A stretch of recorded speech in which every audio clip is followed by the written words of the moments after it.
휴대폰은 모두 꺼주시기 바랍니다.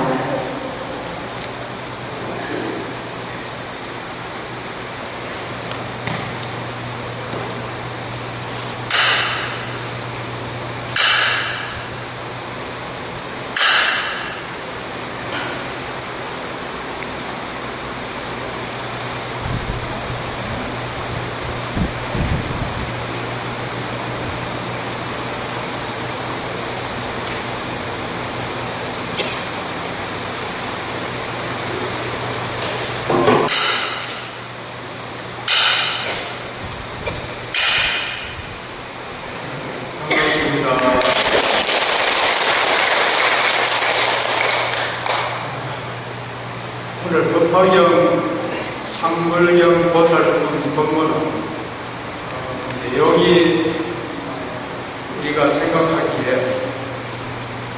어느 시대 어떤 세상의 인물이실지, 과연 상불경 보살은 어떤 수행을 통해서 어떤 깨달음을 증득하셨는지에 대한 그런 내용으로 이루어져 있습니다.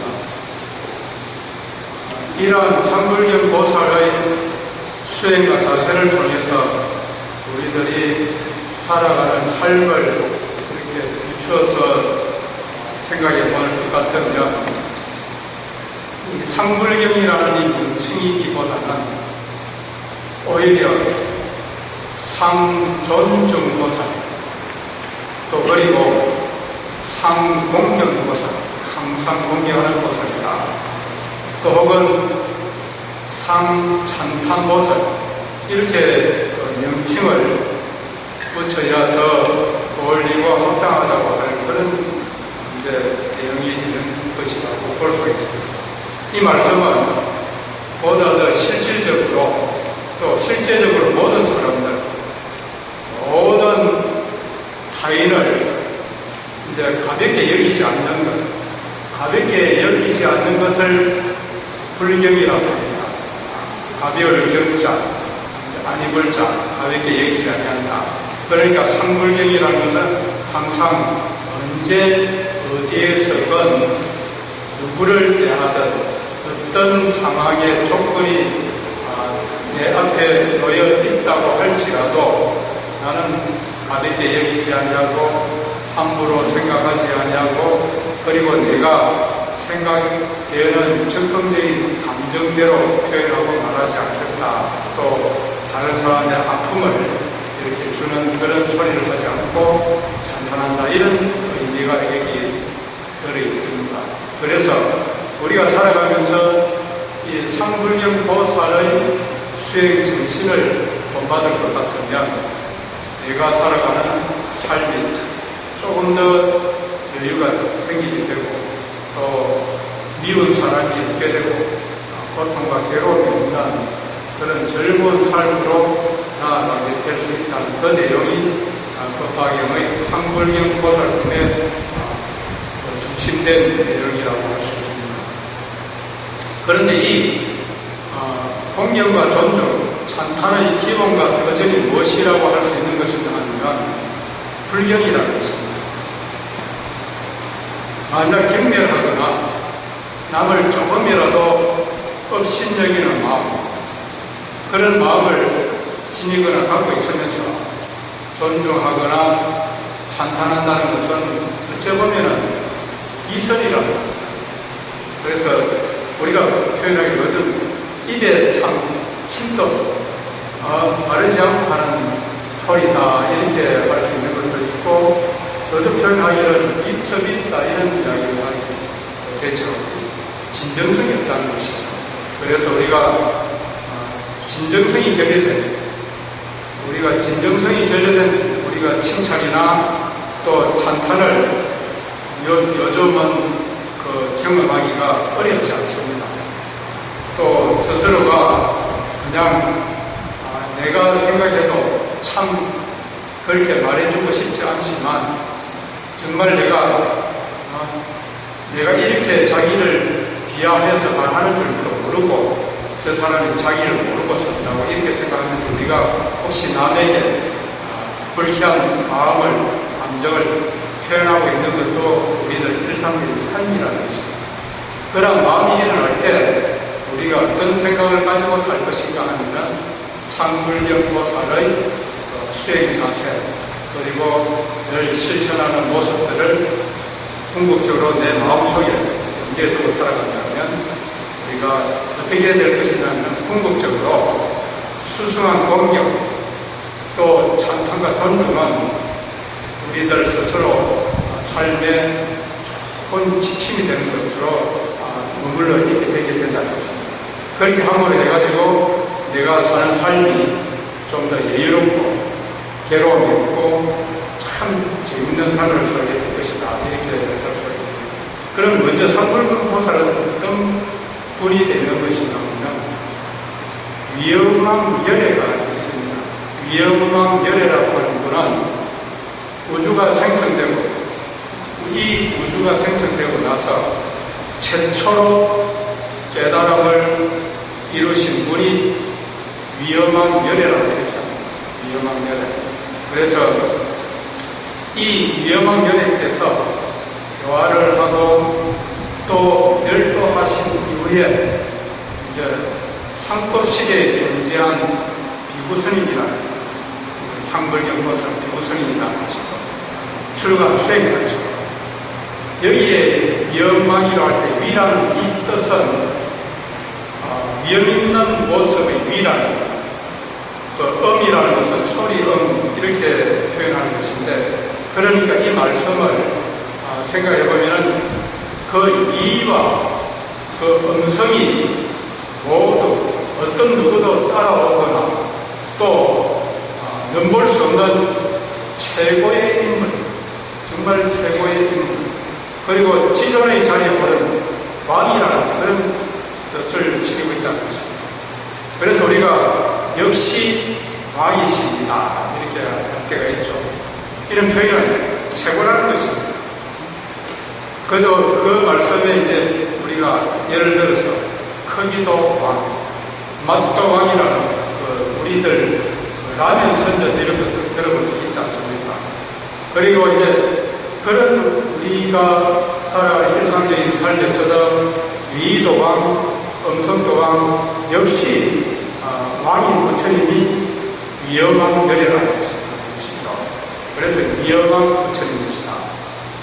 그런데 우리가 지금 살아가고 있는 지금 이 시점은 서가모니 부처님의 말법 시대에 해당이 되고 있습니다. 지금 우리가 살고 있는 이 시대가 역사적으로 상불경보살이 실존하셨던 그 시대는 이제 위엄왕열애의 삼법 시대에 존재하셨던 분이라는 것입니다. 그래서 다시 말씀을 드린다면 우리들에게 서가모니 부처님께서 시야 본사인 것과 같이 상불경보살에게는 위엄왕 부처님이 시야 본사이시다 이렇게 이해를 하십니다.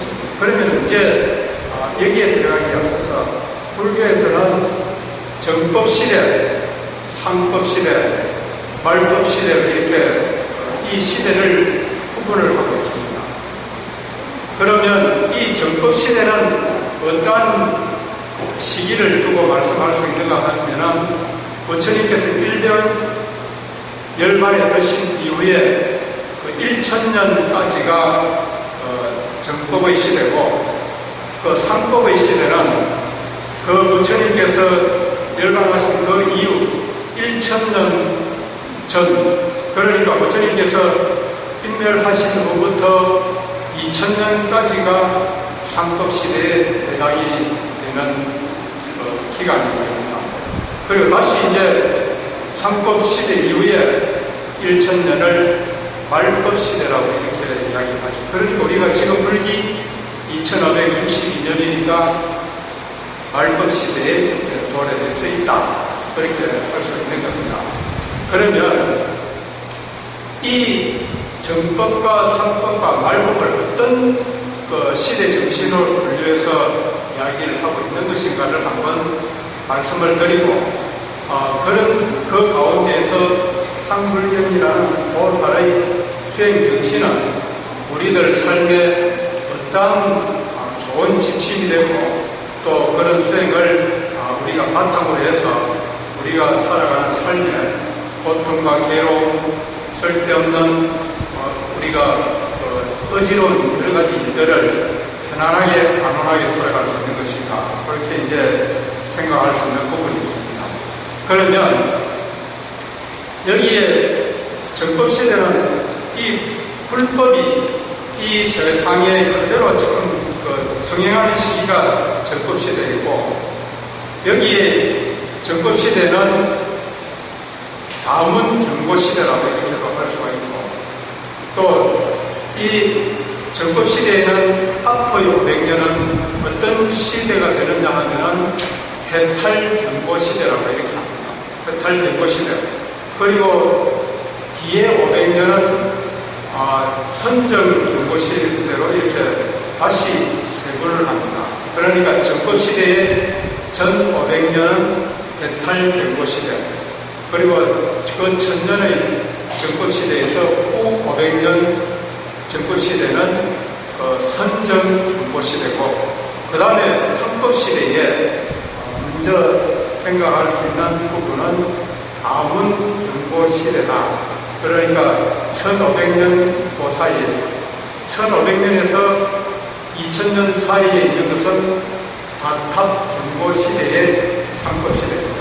그러면 지금 여기 상불경보살은 그러면 어느 시대에 존재하신 분이냐면은 1000년 이후에, 그죠? 1500년 사이에 다문경고시대에 실존했던 수행 비구스님이었다는 것입니다. 그래서 그 수행의 자세가 보살과 같이 참 이렇게 훌륭하게 우리들에게 기감이 되도록 하셨기 때문에 보살로 이렇게 우리가 표현한다는 것입니다. 그러면 여기에서 이제 이 각각 그 정법, 상법, 말법 시대를 전반기, 후반기 각각 나누어서 500년씩을 해서 이렇게 표현을 하였습니다. 그 가운데에서 정말 해탈경고 시대라는 것은 한마디만 들으면 그대로 해탈이 된다는 거예요. 그냥 막 깨달음에 대해서 크게 자기가 수행을 하지 않아 그 자체 온전히 자기가 깨달음을 그대로 이렇게 1초지기 열애지라고 하는 그 찰나의 어떤 부처를 이루는 그런 것들을 체험하게 된다는 것이죠. 선정경고 시대라는 것 자체는 내가 선정에 들려고 하면 그런 자기 없이 선정이 들어서 무아의 어떤 체험을 하게 된다는 것이고, 그리고 이제 상법시대는 다문경고시대라고 할 때 법문을 많이 듣고 또 이 말씀 그대로 여러 가지 이제 법문을 듣는 사람도 많고 또 불법을 수행하는 사람도 많고 또 그것이 깨달음으로 이어지지는 못하는 것이 다문경고시대라고 할 수 있는 것입니다. 그리고 이제 그 다음에는 수행과 법문의 형성이보다는 탑이라든지 사찰과 불사를 많이 조성하는 것에 치중하는 시기가 뭐라고 할 수 있느냐면 다탑경고시대라고 이렇게 하게 됩니다. 그러니까 부처님의 법과 정법의 내용적인 면에 치중하고 실제적으로 수행의 깨달음으로 이어지지는 못하는 시기를 전체적으로 아울러서 상법시대다 이렇게 합니다. 그러면 지금 우리가 살고 있는 이 말법시대는 어떤 시대로 보고 있느냐? 지금 이 말법시대는 투쟁경고의 시대다 이렇게 합니다. 지금 현재 투쟁경고의 시대라는 것이죠. 여기에 있는 것은 종교와 종교, 교파와 교파 사이에 다툼과 투쟁이 이어지는 시대다. 지금 현재 우리 살고 있는 삶이 그렇지 않습니까? 그러니까 정치에도 그러지 않습니까? 그러니까 진보와 보수에 대한 견해 차이에 대한 다툼이나 논쟁이 끊임없이 이어지고 있다는 것들이 이제 거기에 다툼경고 시대에 우리가 놓여 있다는 것입니다. 그래서 이것을 표현하기를 이제 이 말세의 현상이 무엇의 세상이라고 할 수 있느냐, 오탁의 악세라고 얘기한다는 것입니다. 이 오탁의 악세에 상불경 보살의 수행 정신이 철저히 필요한 우리가 화합과 우리가 같이 공존의 본 지침으로 삼을 수 있는 그 수행의 형태를 오늘 이제 상불경 보살이라는 내용을 통해서 한 번 더 불교적인 관점에서 살펴보는 것도 좋지 않나 생각이 든다는 것입니다. 그러면 오탁은 급탁, 견탁, 번뇌탁, 중생탁, 명탁이라고 이렇게 해서 5가지의 탁하다는 것입니다. 그 가운데서 명탁에 대해서 말씀을 드리면 명은 수명을 이야기합니다. 목숨 명자. 수명이 오염돼서 수명의 장수를 보장하지 못하는 세상입니다. 지금 오늘 건강하게 살고 있다 할지라도 오늘 밤사이에 어떤 일이 일어나서 내가 다음날 온전하게 살아있을는지 예측할 수 없는 이런 이제 우리가 명탁에 있습니다. 지진이 일어납니다. 천재질이 일어날 수 있다는 것도 이제 우리가 살 때 곳곳에 그런 상황들이 놓쳐 있다는 것입니다. 이것을 이제 명탁이라고 합니다. 그 다음에 어떤 형태가 있느냐 하면 겁탁이 있다. 겁탁이라고 하는 것은 전쟁이나 굶주림이라든지 또 전염병 이런 등등으로 해서 우리가 조류독감이라든지 뭐 콜레라라든지 이렇게 생기면은 우리가 정말 닭이라든지 소, 가축들이 살처분을 당하지 않습니까? 이런 것들 자체도 그 짐승이나 생명체 자체가 자기의 명제로 보장을 받지 못하는 삶을 살고 있습니다. 이것이 이제 겁탁입니다. 전쟁, 굶주림, 전염, 이 세상이 어지럽고 혼란하다는 것을 그리고 사회적으로 사건과 사고가 끊어지지 않는 것 자체가 겁탁이라고 합니다. 겁탁. 그리고 이제 그 사건과 사고의 직접적인 피해자가 되어서 우리들이 어떤 경우에는 내가 잘 아는 지인이라든지 이웃들이 비명행사하는 이 자체가 명탁에 같이 서로 상관성을 두고 있다는 것입니다. 나라가 혼란하고 환경이 위험한 것이 겁탁의 우리가 오탁학세 겁탁이라고 이해를 하시면 되겠고 명탁이라고 하는 것은 겁탁이 그대로 노출되어 있는 것을 말합니다. 그래서 우리가 사회가 안정되는 이런 태평성대라야만 천수가 보장이 될 수 있다는 것입니다. 사회가 안정이 되지 못하고 국가가 안전하지 못하니까 결국 우리들이 가지고 있는 청수를 누리지 못하는 결과가 빚어질 수 있다는 것입니다. 그래서 국가가 그만큼 우리들에게 소중하고 우리가 나라를 아끼고 또 같이 더불어 살아가는 협동정신이 얼마만큼 중요하고 필요한지 우리가 공업으로 함께 살아가는 가치를 우리들이 생각해 볼 수 있는 명이라는 것입니다. 그리고 여기서 견탁이 또 있습니다. 이 견탁이라고 하는 것은 견해라든지 사상과 철학이 오염된 것입니다. 요즘 서로 세대 간의 기대 차이 굉장히 많이 일어납니다. 집안에 아버지와 아들의 부자지간, 모녀지간, 부녀지간 이런 대화가 소통이 잘 안 된다고 얘기할 수 있는 자체로 견탁에 들어있다는 것입니다. 이 사상과 철학이 오염된 것입니다. 이 말씀은 진리를 등지고 삿된 것을 진리로 여기는 것이 견탁이라는 겁니다.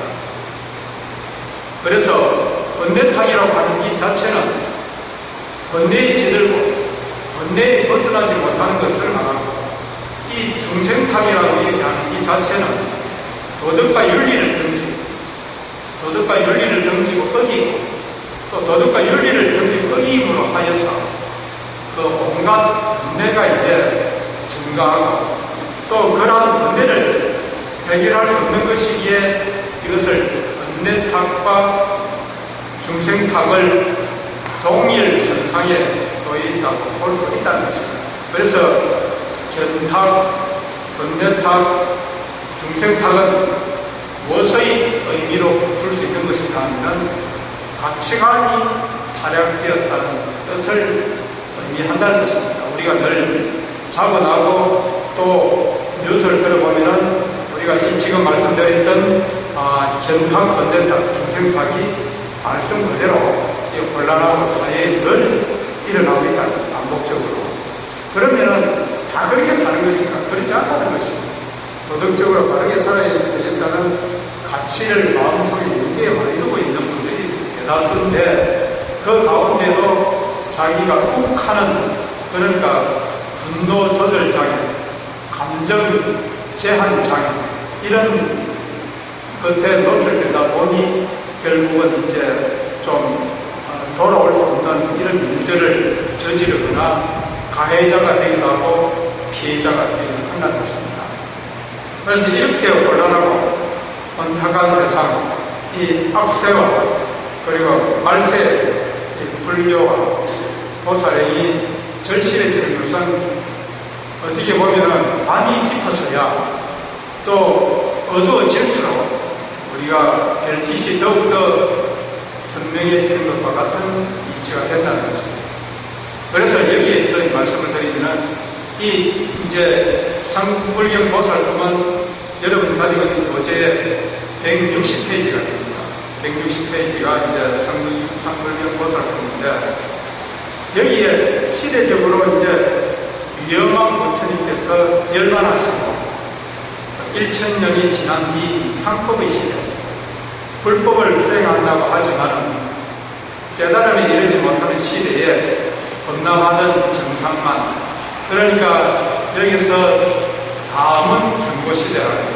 그래서 많이 듣고 많이 공부를 해서 아는 것이 많다 말이죠. 그렇게 아는 것이 많다 보니까 자기가 최고라는 정상만이 막 이렇게 가만히 이렇게 놓여있는 이시기라는 것입니다. 그래서 그러다 보니까 진정한 깨달음에 도달하지 못하게 되었다는 것이죠. 이런 시대의 변화는 정상만 피고 잘난 체하고 깨달은 체하고 그렇게 이제 나름대로 그대로를 피우는 수행자들이 대단한 세력을 갖추고 누리던 그 시절에 이 비구와 비구니 남녀노소를 만나는 사람마다 보는 어떤 조건의 사람이었든지 물론하고 나는 당신을 깊이 존중합니다. 여기서 이제 161페이지를 한번 보십시오. 그 밑에서 9번째 줄에 약간 꺾어 있는 부분이 좀 내가 그대를 깊이 존경하며, 여기 감시라는 말을 감리인데 이제 오자가 됩니다. 감리, 업신여기지 아니하나니, 왜냐하면 그대들은 다 보살도를 행하여 마땅히 선물할 것이기 때문이라 하며, 이 이분은 경전 독송하는 것을 전심하지 아니하고 다만 예배반을 행하여 사부대중이 멀리서 보이는 또한 침식 가서 예배 찬탄하고 이런 말을 하였습니다. 내 그대들을 감히 업신여기지 아니하나니 그대는 다 마땅히 선물합니다. 사부대중 가운데 진심을 잘 내는 마음이 부정한 자가 있어 악한 말로 부지저 하라. 이 무지한 이분은 어디서 와서 스스로 말하기를 나는 그대들을 업신여기지 않겠노라 하면서 우리에게 수기를 주되 마땅히 선물하리라고 하는가. 우리는 이러한 거짓된 수기는 소용이 없노라 하라고. 이렇게 여러 해를 두고 항상 욕설을 많이 하여도 진심을 내지 않고 항상 이런 말을 합니다. 그대들은 마땅히 선물하리라 하여 됩니다. 이 말씀이 이 상불경 보살의 수행 정신이 여기에 오롯이 녹아있고 담아있다. 이 말씀은 우리가 보통 이렇게 하죠. 자기가 이제 잘 살고 자기를 많이 제어하고 참 나름대로 내가 그래도 부처님 법을 만났기에 예전 같으면 내가 그럭 내 성질도 표현하고 말해줄 건데, 그래도 그나마 내가 좀 많이 이렇게 자제를 하고 이렇게 따듬어서 산다 이렇게 하는 사람들이 있어요. 그래도 거기에서는 이 선을 둔다는 겁니다. 한 번은 내가 참는다, 두 번도 참는다, 세 번까지는 참는다, 세 번 넘어가면 절대 용서를 못한다. 이제 세 번 넘어가면 용서 못하는 건데 첫 번째, 두 번째, 세 번째 참았던 것까지 다 다 이제 덮어가지고 거기에 다 공격을 해버리는 거예요. 세 번 참은 게 무슨 소용이 있는 거예요? 세 번을 넘어가니까 세 번 참은 것까지 모아가지고 공격을 하니까 차라리 안 참고 그냥 그때 표현했으면 이렇게 큰 일로 확대되지 않았을 거다. 시죠. 그래서 우리가 이 상불경보다의 정신이 얼마나 중요하고 소중한지를 느껴볼 수 있다는 겁니다. 그래서 내가 이제 사부되는 가운데서 누구라도 나의 모습을 만만치 보이기만 합니다. 그 사부되는 내 마음에 들지 않는 어떤 누구라도 보이게 되면 거기에 달려가서 예배하고 찬탄하는 것으로 일가를 삼고 수행을 삼았던 분이 상불경 보살입니다. 우리가 저기서 멀리서 내 마음에 안 드는 보살이 왔다. 마음에 안 드는 지인이 왔다. 그러면 아이고 저 만나봐야 내가 진짜 스트레스를 받는데 피해간다는 걸 봐야 보기 싫어서 아예 안 만나려고 오던 길도 돌아서 이렇게가고 이렇게 하는데 이 자기를 무시하고 자기를 아주 함부로 대하는 일까지도 만나면 존중은 찬탄합니다. 이러니까 상대방이 뭐라고 하느냐 왜 거짓된 표현을 하느냐 왜 그렇게 말을 하느냐 이렇게 해도 나는 그러지 않습니다. 당신은 부처님이기 때문입니다. 이렇게 이야기합니다. 그래서 우리가 열애장이라는 말씀을 표현을 많이 해요. 열애장이라는 부처님이 열애는 부처님이지 않습니까? 그리고 장이라고 하는 것은 갖추어져 있다는 것입니다. 우리가 들어있다는 겁니다. 우리가 곡간장, 창고장이라고 하잖아요. 부처가 들어있는 것이다. 그래도 열애장이라는 것이죠. 어떤 누구도 다 부처를 가지고 있고 그 성품을 지니고 있고 그것을 잘 이렇게 보듬어 안아서 키워나가게 되면은 여러 모든 이들의 이익과 참으로 우리가 안온함을 함께 할 수 있게 된다는 것이죠. 그래서 여기서 상불경 보살의 정신이나 이런 내용들을 다시 한 번 더 생각해 볼 수 있는 이 말씀이라고 합니다. 그러면은 여기서 161페이지에 이제 아홉째 나는 그대들을 마음속으로 깊이 존경하며 감히 업신여기지 아니합니다. 왜냐하면 그대들은 모두 보살도를 행하여 마땅히 당장에 충분할 것이기 때문입니다. 이 해당하는 이 원문은 어떻게 되어 있느냐면 한문의 이건 한글로 되어 있기 때문에 그런데 한문의 뜻은 여기에서 불경 24자라고 이렇게 표현하는 말씀이 있습니다. 이 법화경의 원전을 보면 거기에 이렇게 되어 있어요. 심경 여등 불강 정만 소이자 여등 계행 보살도 당덕 작불이라 이렇게 해서 이것이 이제 26자가 됩니다. 불경 26자라. 이것을 보살님들이 한문을 이렇게 우리가 보통 바라미를 하지 않습니까?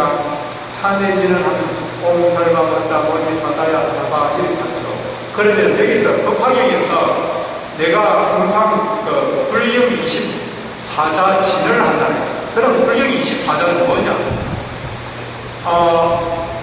신경 여등 불강 경만 소이자 여등 대행보살도 강경착불이라 이렇게 이제 자기가 하는 것이 그 말씀이 어떻게 하느냐면 나는 그대들 여기 한글로 있습니다.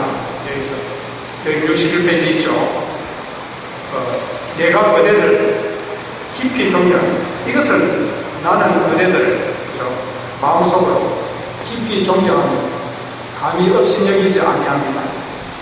여기서 내가 그대를 깊이 존경하며 감히 업신여기지 아니하나니 왜냐하면 그대들은 다 보살도를 향하여 마땅히 성불할 것이기 때문입니다. 이 말씀이 불경 24자에 있는 해석이랍니다. 불경 24자의 뜻을 여러분들이 한글로 그대로 어떻게 내가 화가 나고 내가 만나는 사람한테 방역 복잡복잡 그리자고 보인다. 뭘 일을 하려고 하는데도 될 것 같은데도 뭐 좋은 약속을 해놓고도 꼭 약속이 끝나고 말이지. 집을 사러 왔던 사람도 계약금 다 주고 나서도 실제 또 계약할 때는 계약 파기해가지고 손해를 낙동하지 말고 일어나는 일도 생기는 것은 화가 막 치밀게 된다는 것이죠. 그럴 때도 불경 24자에 대한 의미를 어떻게 생각하느냐.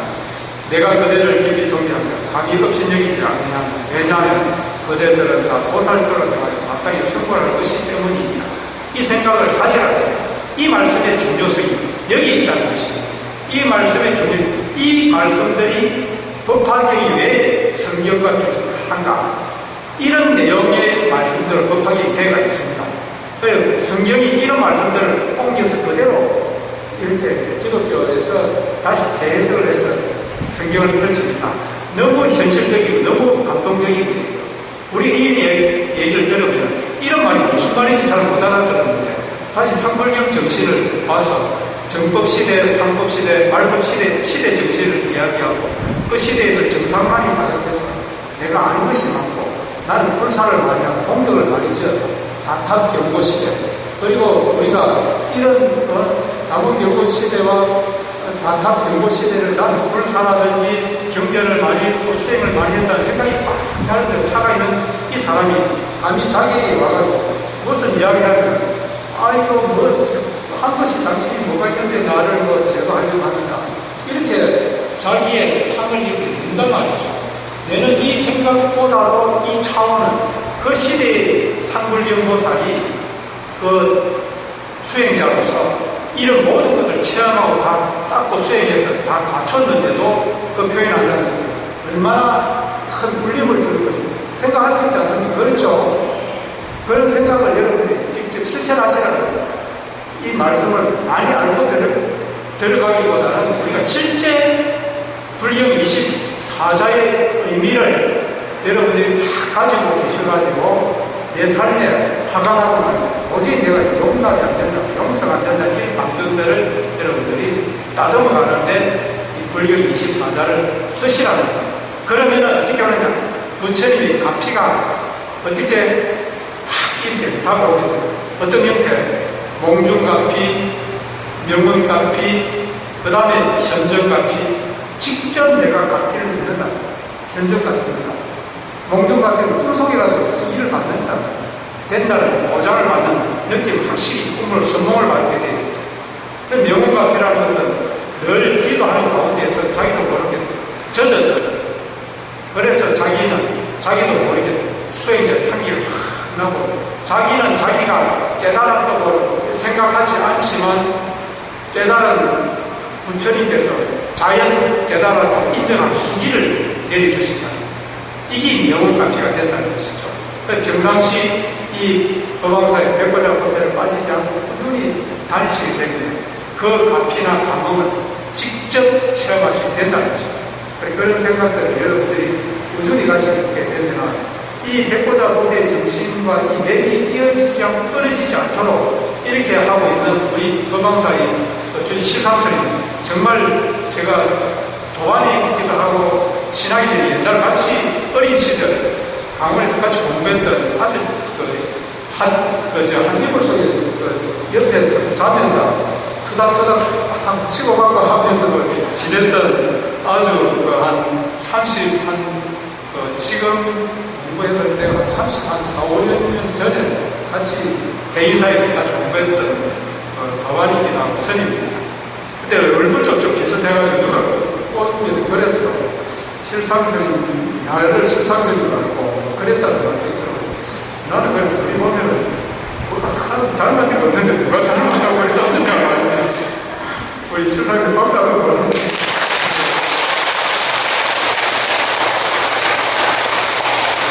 그리고 정말 여기 보면은 맨땅에 헤딩했다 이런 말을 또 이렇게 있는데 여기 와가지고 맨땅에 와가지고 이만큼 이루어졌다는 또 대단합니다.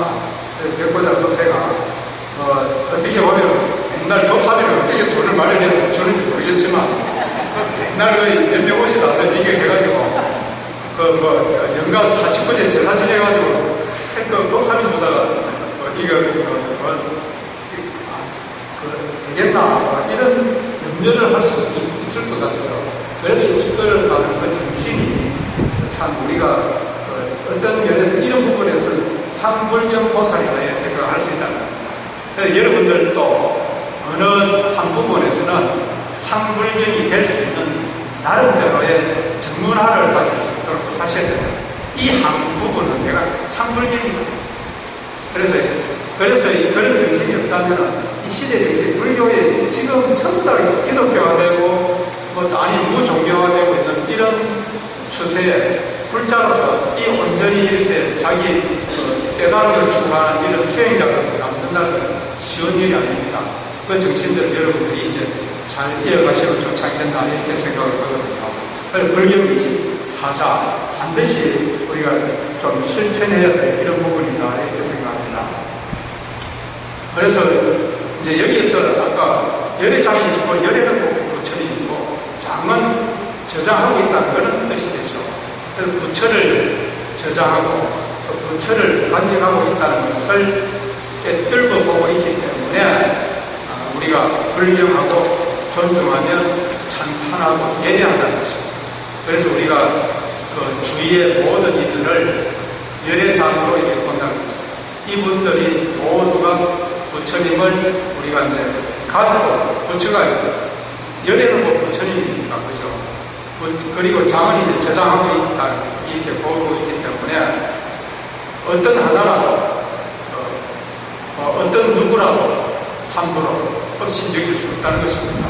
그래서 이제 우리가 어떤 경우에는 겉으로 보이는 상황이나 겉의 어떤 모습만 보고 다른 사람을 판단하고 또 경만하는 것이 우리들이 어쩔 수 없이 이렇게 생성될 수밖에 없다는 것입니다.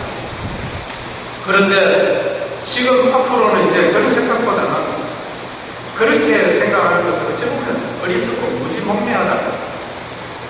또 스스로도 그래요.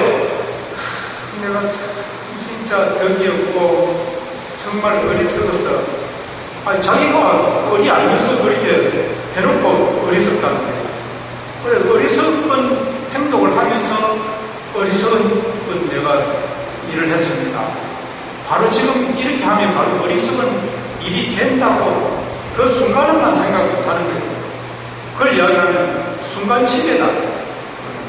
어떻게 보면 그 순간 치매지 그걸 어떻게 꼭 정신이 없어가지고 치매가 아니고 순간 그때 기억해야 될 것인데 아무 생각 없이 화를 우리가 이야기하지 않습니까? 나오는 대로 말을 해버리니까 거기에 듣는 사람에게 얼마나 불편하겠습니까?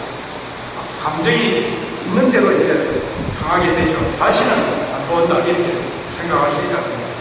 그래서 여태까지 잘 지내고 참 잘 베풀고 잘해줬다가 그 몇 마디 한 그 결과로 평생 안 만날 그런 대상을 만들었거든요. 너무너무 어리석고 자기가 뭐라고 하는 거예요? 나는 덕이 없고 복이 없어서 그 덕이 없고 복이 없다는 것은 어떻게 했겠습니까? 그걸 갖다가 자기가 박독한 말을 하였기 때문에 그렇다. 그래서 그때는 이제 어떤 말로 하냐면 불경 24자를 생각하고 진언이 뭐냐? 불경 24자. 우리 다 읽기 어려우니까 여러분들 다 이렇게 하셔야 돼요. 불경 24자. 나는 가비대 얘기지 않고 함부로 하지 않고 말을 근처에 하지 않고 불경 24자. 왜냐하면 불경 24자. 명을 업신여기지 않고 가비대 여기지 않고 함부로 대하지 않고 이것이 불경 24자의 단어입니다. 그 불경 24자. 내가 그대들을 깊이 존경하고 감히 업신여기지 아니하고 왜냐하면 그대들은 모두 다 보살펴가 마땅히 성불할 수 있기 때문에 불경 24자. 이 생각들을 여러분들이 이제 딱 이 말씀이 왜냐하면 마땅히 온전히 또 당연히 부처가 된다는 것을 잠재적인 부처님이라는 의미가 된다는 거예요. 그래서 열애장을 현대식으로 표현하고 그걸 하면 잠재적인 부처, 잠재적 불교. 그래, 잠재적인 부처님 되는 거예요. 우리가 보통 이야기할 때 잠룡을 뭐라고 합니까? 대선 후보, 장차 대통령이 될 사람들 갖다가 잠룡이다. 아니면 큰 지도자, 잠룡이다 이렇게 하죠. 그럼 우리가 잠룡보다는 잠불이다. 잠불 차원이 아니지. 전 세계적으로 잠룡이라는 그 지역의 최고의 수장이 되면 그 나라의 왕이나 대통령이나 최고의 지도자가 되지만 부처님은 이 지구의 최고의 지도자, 그런 어떤 때는 지도자니까 장군이다, 잠재적 그렇게 된다는 것이죠. 그래서 우리들 존재는 장군이다, 무제한이다, 무조건이고 아무런 조건도 붙지 않는다는 것이죠. 그래서 누구든지 모든 사람들은 당연히 잠재적인 부처님이 되기 때문에 함부로 할 수도 없고, 또 그렇기 때문에 그 누구라도 존중하고 찬탄해야 하는 존재라는 것을 우리들이 가지게 된다. 불경 24자가 항상 자기를 지켜주는, 정말 자기를 보호해주고, 내가 어떤 상황에, 위험한 상황에, 아주 급박한 상황에 놓여있어. 불경 24자, 내가 수술대에 올라왔다. 지금 이 수술에 내가 결과에서 깨어날지 아니면은 영원히 내가 못 일어날지 모를 이 상황이라 그 의사를 믿는다. 불경 24자, 난 그대를 조져, 그대를 찬탄하고 그대를 부처가 될 뿐이다, 이런 생각을 하고 있겠지. 불경 24자의 마음을 내가 잊고 내가 마취를 수술대에 올렸다. 그럼 불경 24자의 기운이 그 사람하고 내하고 오시겠습니까? 안 오겠습니까? 올 수 있겠죠. 그럴 때 부처님 감동이 다 온다는 거예요. 이게 뭐냐? 명운가피, 몽중가피, 현정가피가 삼종가피가 한꺼번에 자기 온다는 거예요. 이 형태가 법화경의 이 수행 정신 도가 있다. 이런 경전이 법화경이, 그래서 우리가 경전 중에서도 백리라고 하는 것이죠. 법화경 자체가. 그래서 법화경이 우리가 보면은 이 법화경 수행을 열심히 내가 실천하고 옮길 것 같으면 굉장히 의미 있는 삶을 살아가게 된다는 것입니다. 그래서 이제 우리가 우리 자식들이나 아이들에게 공부하고 노력하고 강조하고, 우리가 아이들 자꾸 잔소리하는 것도 어떻게 하는 생각이 들면, 아이들이 가지고 있는 잠재적 능력을 파악하고 있기 때문에 그럴 수 있다는 것이죠. 왜냐하면 열심히 노력하면 훌륭한 사람, 또 성공한 사람이 될 수 있다는 믿음이 있다면 굳이 잔소리를 하더라도 꾸짖을 필요가 없다는 것이죠. 그래서 어른들이 아이들이 강조하는 그대로 부처님께서 우리들에게 필요하고 계신 것이 무엇이냐면, 아이들의 잠재적 능력을 파악하고 있는 것과 같이 우리들이 가지고 있는 잠재적인 부처라는 것을 깨뜨리고 보고 계시기 때문이라는 것입니다. 그래서 부처님의 가르침, 그것도 불교의 대표적이고 불교를 상징하는 경전이 되는 법화경, 이 법화경과 화엄경을 일반들에게 강조하고 설명하고 있는 것이 바로 뭐냐면은, 이것이 이제 인유불성이라고, 사람은 누구나 불성을 지니고 있다. 인유불성. 그리고 다시 인불사상. 인불사상, 사람이 곧 부처다. 그래서 법화경은 또 묘법, 미나경이라고 하죠. 연꽃이 묘법이다. 연꽃이 묘법이고, 불법을 상징하고 있다는 명이죠. 연꽃은 무엇을 표현합니까? 처형상정이라고 얘기하죠. 처형상정. 이 처형상정이 되기 때문에 모범이다, 묘법이다. 처형상정이 묘법이다. 세속을 떠나지 아니하고 중생을 섭수하면서 동시에 오염되지 아니하고 청정을 구현하고 구축하기, 그렇게 청정을 구축하고 있기 때문에 묘법이라는 것입니다. 그래서 우리가 현실 이 삶에서 이상이 가능하고, 또 현실에서 이상을 구축하기에 묘법이라고 얘기하는 것이죠. 진흙탕에서 곧 뿌리를 내리고 있으면서도 그 연꽃 속에서는 그 더러운 진흙의 흙탕물을 하나도 묻히지 않는 것이 처형상정이라는 것입니다. 연꽃을 상징할 때 처형상정이다, 이 묘법 낙경이라는 것이죠. 중생도 역시 현실적으로는 사바세계의 고해에, 우리가 살고 있는 삶이 사바세계의 고해에 뿌리를 두고 있다. 우리가 뿌리를 내고 있다. 왜냐하면 이 오타 박스에 우리가 사바세계에 뿌리를 내리고 우리가 살아가고 있지만 어떻게 보살의 행을 통해서 해탈을 증득하고 또 보살과 해탈의 꽃과 열매를 성취하고 또 꽃과 열매를 구현하는 역량을 지니고 있기에 궁극적으로 우리 중생들이 나아갈 방향 또 이룩할 경지를 여법과 연화에 이제 담고 있다는 것을 표현하는 것이 여법, 연화경, 즉 법화경이라는 것입니다. 연꽃이 그대로 중생이고 동시에 중생이 더 나아가고 추구해야 할 방향과 방침을 설명하고 있다는 것입니다. 또 상징하고 있다는 것이죠. 부정적이고 또 제한적이고 또 그런 현실에서도 불구하고 어떤 이상을 향하고 이룰 것일지를 담고 있는 것이 되기 때문에 그러니까 이 말씀은 현실은 중생이지만 우리가 이상은 이제 부처고 성불인 것입니다. 우리가 현실은 중생의 삶이지만 우리 이상은 부처고 성불이라는 것입니다. 그것도 계공성불이라는 것입니다. 계공성불이라는 것은 모두 함께 다 개자죠. 계공 함께 공자다. 모두 다 모든 중생들과 더불어서 함께 성불하자. 계공성불도 연꽃이 피어나기 위해서는 이 연꽃의 씨앗에서 시작되는 것처럼 우리가 중생이 부처로 성불하게 되는 것도 불성과 불심에서 시작되고 열리고 이제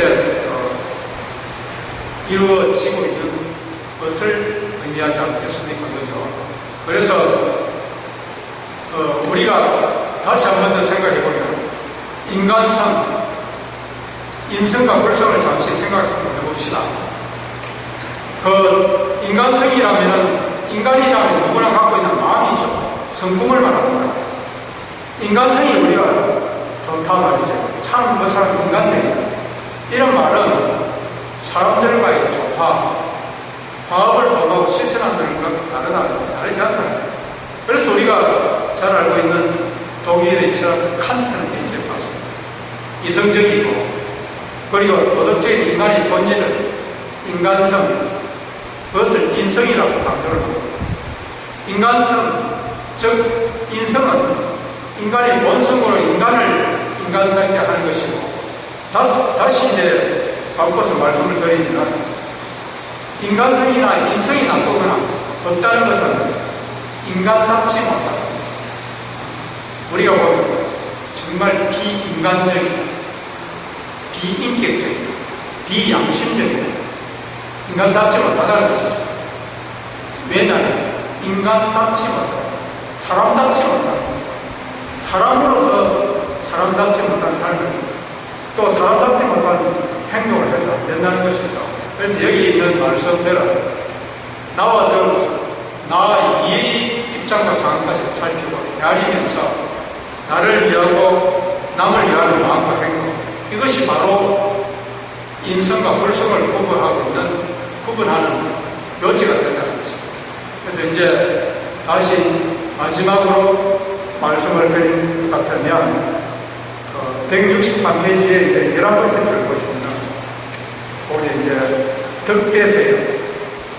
이 상불령 보살은 이와 같이 모든 부처를 공경하고 존중 찬탄하여 온갖 성가를 싣고 그 후에 다시 천만원 부처를 만나 또한 그 모든 부처님 그 가운데서 이 경제를 설하여 공덕을 성취하고 성불하게 되었습니다.